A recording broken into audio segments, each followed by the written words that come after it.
Revs, meron tayong pari dito na hindi natin masyadong kilala. Saint Paul of the Cross.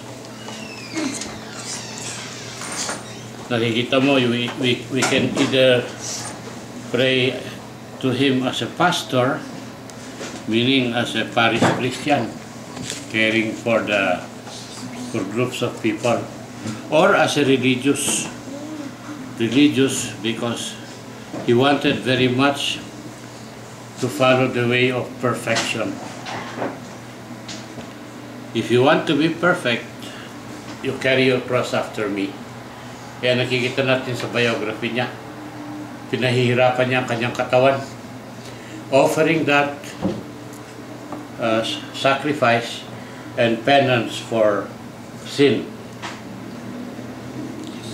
Pinili natin siya na maging pastor para ipagdasal natin ang ating mga sarili din, kasi we are members of a group, we are members of a parish, ganyan, and we are all invited by Jesus to join him. Mapapalad itong mga santo na nakikilala nila ang the value of sacrifice for people. Make a sacrifice for people and offer it. Ito ang ginawa ni Saint Paul. Kung makikita natin, there is a certain, parang pareho sila ng buhay ni Saint Francis of Assisi. He wanted, kasi ang tatay niya merchant.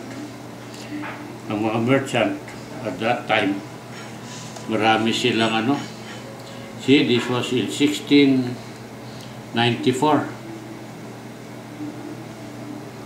We call that 17th century. Marami mga giyera nun.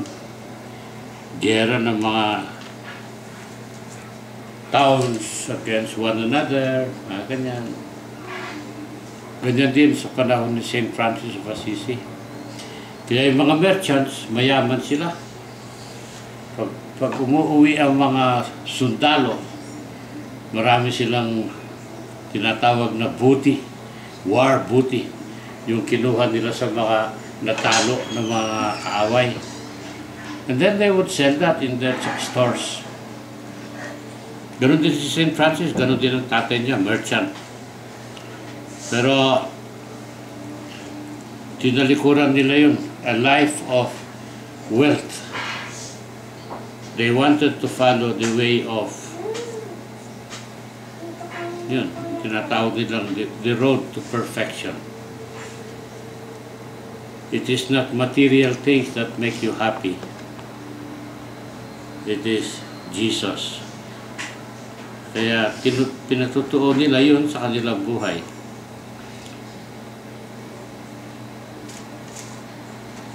Ako pag naririnig ko yung mga kwentong ganyan, marami akong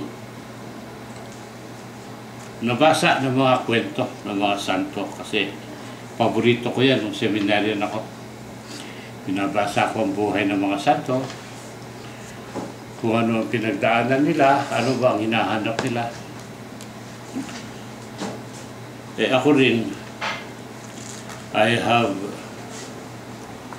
discovered that the way to God is through people. Through people.